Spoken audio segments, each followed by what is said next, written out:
Will you be receiving any social security check under government shutdown? And what happened to the Social Security Fairness Act? Madam President, I rise today in strong support of the long overdue Social Security Fairness Act.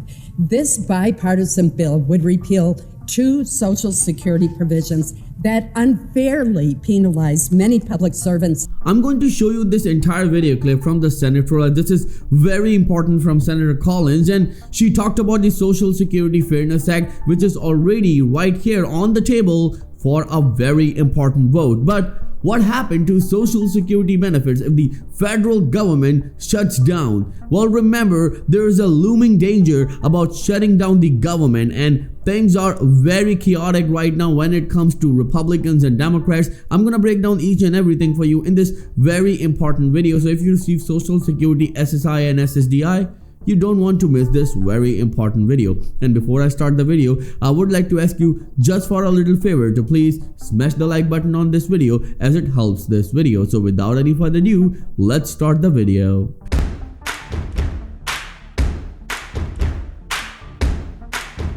So let's not wait and get straight into it. You'll still get your Social Security checks and your veterans benefits even if the federal government shuts down on Saturday, but other services will be affected. U.S. Representative Brett Sherman outlined the impact of a government shutdown for recipients of federal assistance after rejecting a bipartisan bill after President-elect Donald J. Trump and his ally Elon Musk told them to do so. House Republicans failed to approve a GOP spending measure when 36 of their members voted no. Along with most Democrats, another vote is expected later Friday. Now the biggest question is, what about the SSI recipients, what they are going to get? Well, even if the shutdown occurs, recipients will continue to receive Social Security and Supplemental Security Income, means SSI checks.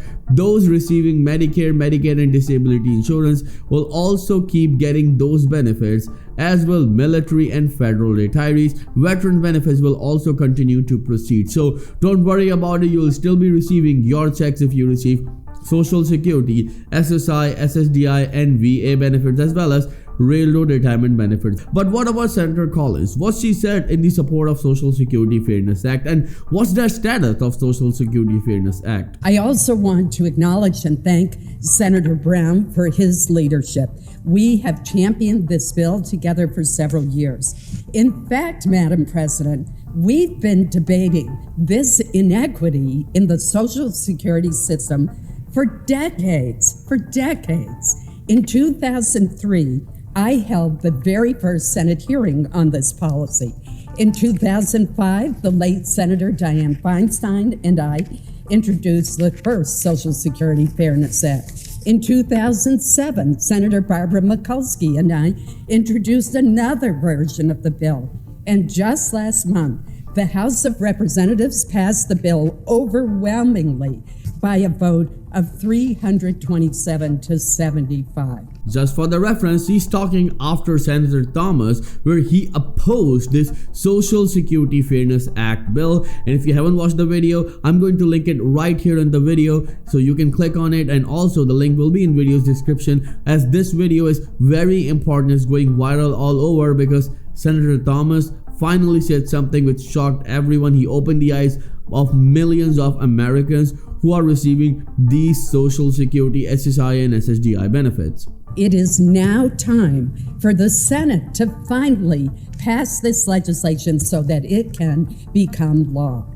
Social Security is the foundation of retirement income for most Americans. Yet many teachers, firefighters, police officers, and other public servants often see their earned Social Security benefits unfairly reduced by two provisions: the so-called windfall elimination provision and the government pension offset. The windfall elimination provision, or WEP, affects public servants who receive a pension from a job not covered by Social Security, but who also worked long enough in another job to qualify for Social Security benefits. In other words, they have earned those benefits. They've worked the 40 quarters, the 10 years under a job. that pays into Social Security.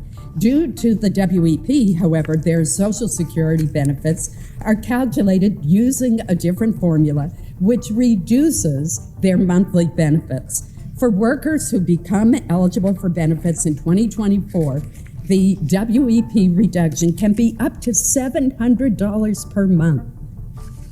The government pension offset, or GPO, affects public servants who receive a pension from a job not covered by Social Security, but who are also eligible to receive a Social Security spousal or widow's benefit.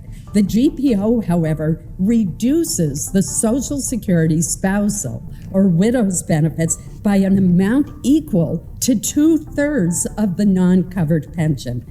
More than 70% of those affected by the GPO lose their entire benefit. Wow.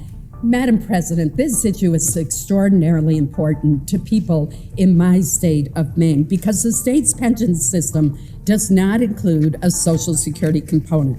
And among those most affected are Maine school teachers. They love their jobs and the children they teach, but they have to worry about their future and their retirement security. Well, she's somewhat right that teachers, firefighters, police officers, they're indeed struggling right now. But what about the 97%, yes, the rest of the 97% people who receive Social Security, SSI and SSDI benefits? Aren't they human enough? Why you are taking them out of equation? Because they are also the foundation of this country. Many of them are actually working in public sectors that help the government offices, that help the government to run efficiently. So why you're not doing it? And don't forget, we have a right to take care of seniors, disabled, as well as children. They receive Social Security. Aren't they important for you? This is the biggest question that a number of Social Security experts and analysts and the bipartisan groups are asking these senators and lawmakers, that aren't you human enough to do something for the very humans who are struggling right now on US soil? We can give billions of dollars to other nations and we don't have money to spend on our own people, and you're only working for the people who are your colleagues, such as working in the fellow government sectors. Let me know in the comments below, what do you think about this whole situation? Remember that if you have any questions at all, then let me know in the comments below and I'll be happy to answer each and every question of yours, as Credit Vital channel will always be with you in your good and difficult times. I'll see you in the next show very soon. Till then, please take care and have a nice day.